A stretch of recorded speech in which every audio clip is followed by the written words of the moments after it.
What's good, YouTube? It's your boy Shabazz. Welcome to the channel. First off, before we get started, Natural, you are a GOAT because this hoodie is straight heat rock, bro. Straight heat rock. Word. B.D.A. Law, he's a well-known One Piece YouTuber. He made a top 30 strongest characters in One Piece. And feel me, I just want to watch it and see what it's about. I'm pretty sure Luffy's in there. He's the MC. He's awfully young, but I think he's pretty strong. If Zoro's in there, I'll be happy. If Zoro's in there, I'll be happy. But we are going to see the vibes. Enough that chitter chatter, man. Let's get started. But before all that, drop a like, subscribe if you're new, tell a friend to tell a friend, and enjoy this video. Alright, before I press play, you feel me? Again, face value for me. We're just gonna go in this with an open mind. If Zoro's in there, it's great. There's thousands of One Piece characters. There's hundreds of strong characters. If Zoro cracks the top 30 for right now, dope. But hopefully he does. Hopefully he does. But let's go.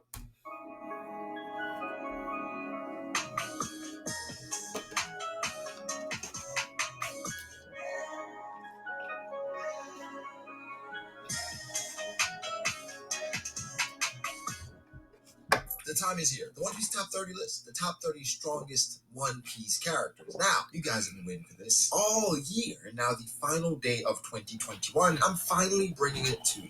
So, for people that are new here, every single year, since 2014, 2015, me and my friends, we have a stream where we talk together about the top 30 strongest One Piece characters. It's a great time.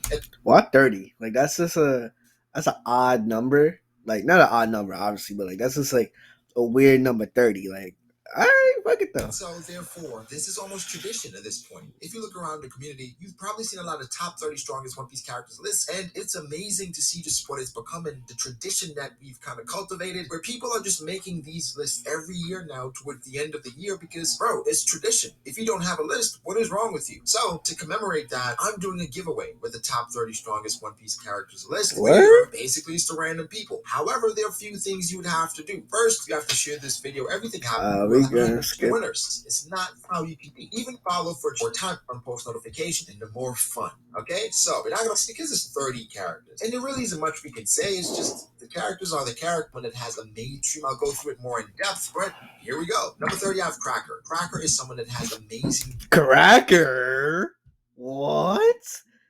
Nah. I think his arm in hockey back then that Luffy commented was the strongest he'd ever faced, and also his army of biscuits. Of course, once you hit Cracker, the fight is over. But if he can Oh yeah, facts. Zoro definitely in the top 30 for sure. keep enough people at bay, he has a great chance of winning that fight. I think just off of that, Cracker is number 30 for me. Number 29, we have Boa Hancock. Boa Hancock, a lot of her feats came 3 times skip, but we have to acknowledge Boa is one of the few characters that has all 3 forms of hockey: conquers, armament, and observation. But there is a dark cloud looming over her because the Marines are trying to capture the former warlords. Boa does have a strong devil fruit, and she's shown to be pretty damn strong herself. One of the strongest females in I can see it. I can see that. I can see it. Series. Her greatest feat so far, I guess, is taking down pacifistas and hurting someone like Momonga. But we just got to see a bit more. But I respect her strength. Number 28, I have Magellan. Magellan is somebody that took so many. Bro, he is super slept on. He is super slept on, bro.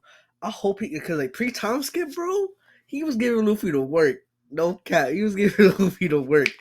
And I feel like after Impel Down, we just haven't seen him at all. And I feel like I hope in like the final war, or I think Doflamingo's in Impel Down, so like we get to see Magellan again and show us like flex his powers. That would be dope. That would be dope. But Magellan, he got it. Luffy, and Blackbeard's entire crew. Magellan doesn't get a lot of love in the community because pre-time skip, he got hit with a bazooka, then he keeled over, but we understand that's pre-time skip. Took nothing but W's over there. One of the most intimidating villains, and I think deserves more respect. Number 27, we have Doflamingo. Yeah, people are like, what the hell, Doflamingo? I think Doflamingo, most of it comes from his versatility. Using his strength, I think he has some of the best utilization in the series. Part of this is because I'm just a huge fan of Doflamingo, so I may be looking at it through jaded glasses, but I don't care. I think when it comes to balanced fighters, I respect it. That's his list. That's his list. I respect it. Flamingo is up there. The main thing, and I think his greatest feat, is basically outlasting Luffy in Gear 4th and fighting Law as well, even after taking a Gamma Knife. And also, we can't forget about the impenetrable Birdcage. Yeah, it's a lot going on there. His overheat, his devastating kick that took off the entirety of the top of the castle. We can't forget about how he manhandled characters like Sanji and even Law, of course, with the caveat of Fujitora fighting with him a bit. Just a threatening individual overall, and I think utility and versatility, there are few that can match him. Number 26, we have Weevil. Not much to go off of. No, no, no, no, no, no, no, no, no. I feel like we should disqualify him, Weevil, because we literally haven't seen shit from him. Like he battled like little Marines in here and there, but I feel like we just because we haven't seen like the fact that we haven't seen nothing or next to nothing, we should take him off. But I'm gonna let it rock though. It's just all hype. He's a former warlord, and also he was compared to a young Whitebeard. That's enough for me for now. That's why we're gonna have him at 26. No. 25, we have Sanji. No, no, no, no, bro, no, bro, no, bro, no, bro. If I respect you, I respectfully disagree. If literally you can't make a claim, oh, he's like a young white beard, but we haven't seen anything, you know? Like, Bo Hancock got some feats. Magellan got some feats. Sanji, he got some feats, especially in the manga. He beat Queen. Feel me? Like he got some feats. Weevil got no feats. So how is he 26? I mean, Sanji has gone through an immense power up to this point where he has an exoskeleton and he also has unlocked Ifrit Jambe. He was able to take down Queen with some effort, but we feel that Sanji has elevated to another level. His main issue we felt like was durability, and now with the exoskeleton, that is no longer an issue. Very true. The speed is better, the strength is better, the power is insane. Sanji deserves 25. Some may say even higher. 24, we have Lucky Root. Not much to go off of. He's one of Shanks' I apologize for my outburst. Actually, yes and no. I apologize because one, you should. I feel like if we've seen you in the manga, flex something like show a little bit of your power, then you could be qualified. But Lucky Rule, bro, he's I think he's like the fastest person in the East Blue. But like that's what they're saying. We haven't seen anything yet. Hopefully, if they go to Elbaf, they see a little bit of his muscles or whatever. But if you're gonna have Shanks in there, but we haven't seen him for it, you can have Lucky Rule there. So the Weevil thing, though, I'm not negotiating that. No. Commanders. And he was somebody that was mentioned separate from the other commanders and the other Yonkos crews. So off of that, Lucky will get some credit, and that's why he's at 24. 23, we have King. King is a formidable fighter, someone that took on Zoro and pushed Zoro to the brink, to the point that Zoro had to master Enma and even use Conqueror's Haki coding to defeat King. King has a very obvious tell. With his flame on and his flame off, you can pinpoint when he's being defensive as opposed to when he's being fast. Just because you know that doesn't mean you can defeat him. He is also Lunarian, so fire is not even a part of his devil fruit. King is incredible, and that's why he lands at 23 on the list. Number 22, we have Marco, the first commander of the Whitebeard Pirates, and then the pirate. Marco 22? Okay. Captain for a short while of the new Whitebeard Pirates. Marco's greatest feat so far is him handling King and Queen at the same time and doing a fairly decent job for a short while. We're not sure exactly how long. We're anticipating 10 to 15 minutes. However, he did that, took on the likes of Kizaru at Marineford, fought Blackbeard, even though it ended in a loss in which it was overwhelming. Marco is someone with an overwhelming devil fruit and amazing abilities with his Phoenix Fury. Facts, I think him and King are pretty interchangeable, but Marco gets the edge this time. Number 21, we have Kid. Kid is an interesting one because he is a Conqueror's Haki user, even though we haven't seen him use Conqueror's Haki really in the manga. Awakened user, someone that has been compared to Luffy because he's a part of the worst generation as well. There's a lot more to... Kid, 21.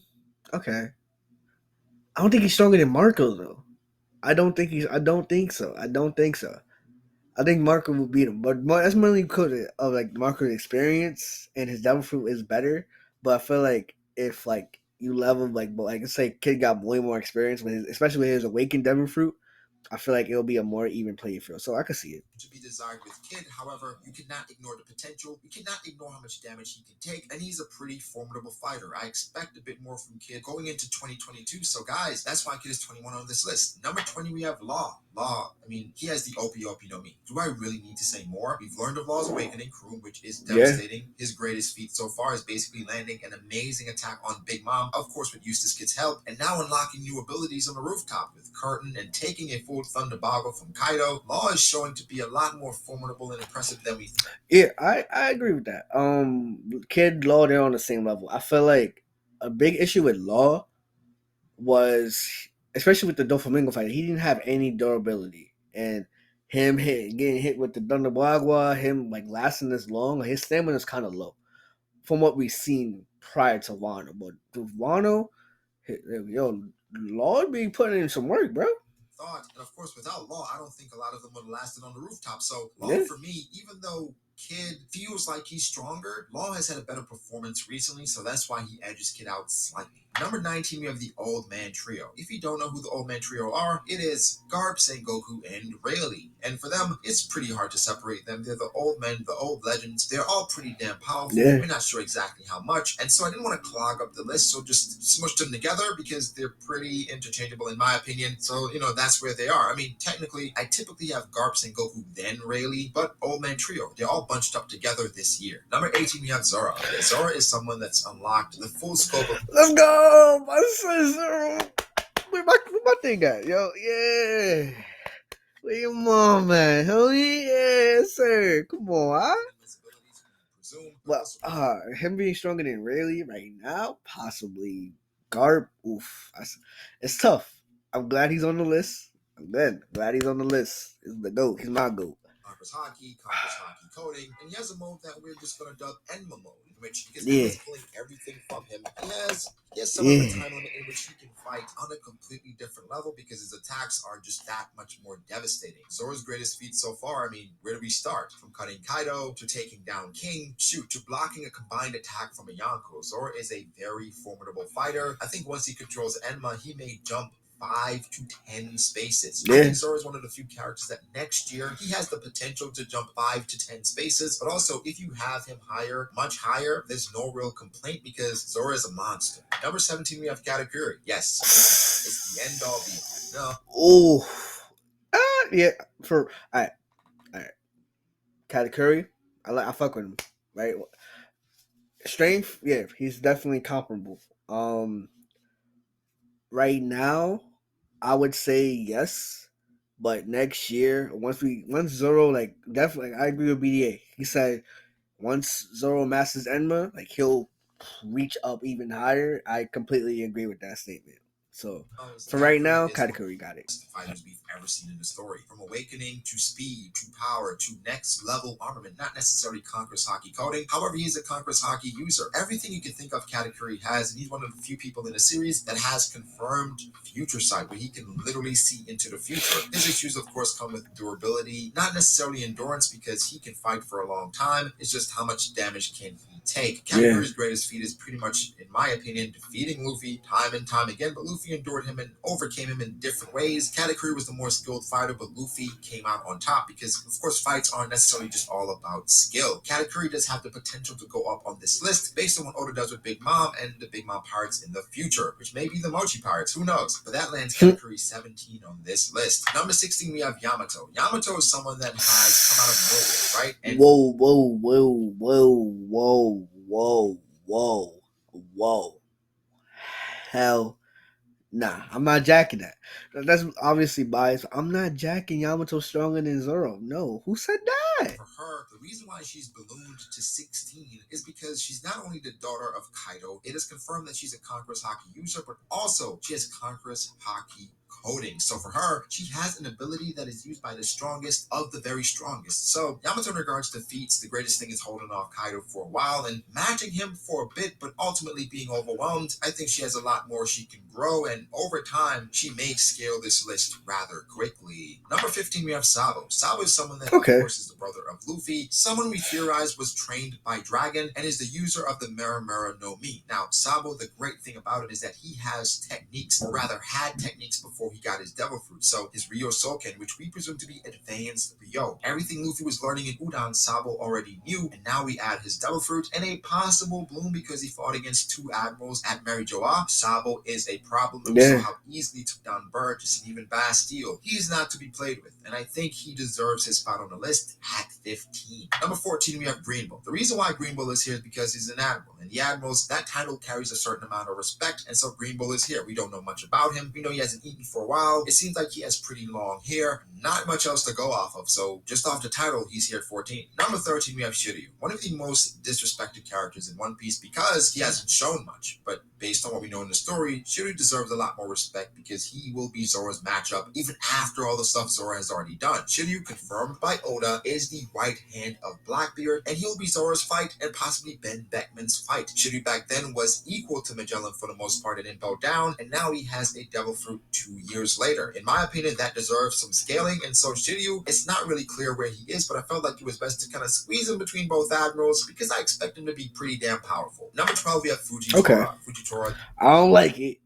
I don't like it. But I respect it though. Nah, user I of the respect it. Sushi no Mi, the gravity fruit, and we first got introduced to Fujitora in Dressrosa. Now in Dressrosa, Fujitora for the most part coasted until he fought Sabo, which you could say he had this slight upper hand, but both characters weren't really trying. He had an opportunity to capture Luffy, did not really capture Luffy because Luffy was so brilliant, but you cannot overlook his power. Again, a Navy Admiral and a user of one of the best fruits in the series. Just off of that, That Fujitora gravity gets that fruit, bro, respect, is and he is OP. number 12 for me. Number 11, we have Ben Beckman. Mostly hype. The best thing and his greatest feat is pretty much pointing a gun at Kizaru and telling him not to move, and then Kizaru moved. But we have more things within the story, well, outside of the story, in which we can use as a barometer of Ben Beckman's greatness. In the Viver Cards, Oda basically said that Ben Beckman is the moon to Shanks' son, and that he is the moon to Shanks' son, and that he is feared just like Shanks is feared in the world. That does speak volumes because Ben Beckman, just like Rayleigh and Zoro, seems to be the partner of Shanks as opposed to just a subordinate. He is older than Shanks, probably was an established pirate when they met, so Ben Beckman just off of that, and again, Shanks' executives, they were mentioned separately from Shanks, and no other commander received that respect, so Ben Beckman gets a lot of credit from me. I just hope he can live up to the hype. Number 10, we have our boy, Monkey D. Luffy, and I know some Top people feel like 10? Top 10? Yo, this mad strong heads in One Piece. So top 10 for my boy Luffy.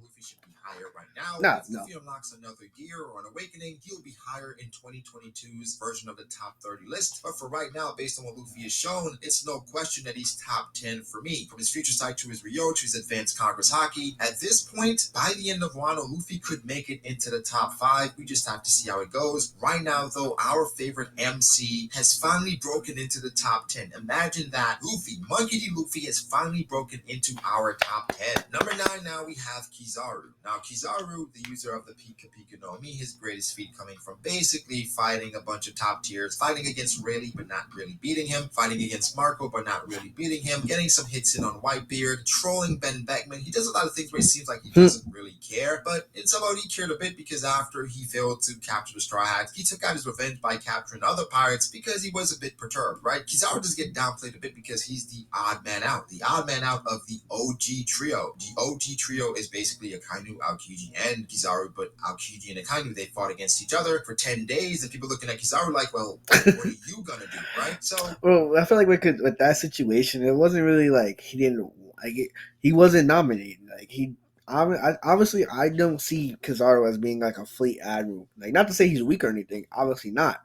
But like, it's different. It's different. Like, it's different. Kizaru, I think he still deserves a lot of respect, and I'm going to give it to him. That's why he's number 9. Number 8, we have Aokiji. Now, somewhat of a forgotten character because he is no longer an admiral, and he is now somewhat working with Blackbeard. We understand some nuances behind it if you read the story, but Aokiji, we cannot deny his greatness. He fought someone like Akainu for 10 days, completely changing the climate and environment on Punk Hazard. Just off of that, Aokiji deserves a lot of respect, and I think we will see Aokiji again, but his battle prowess is not to be denied. He is number 8 for me.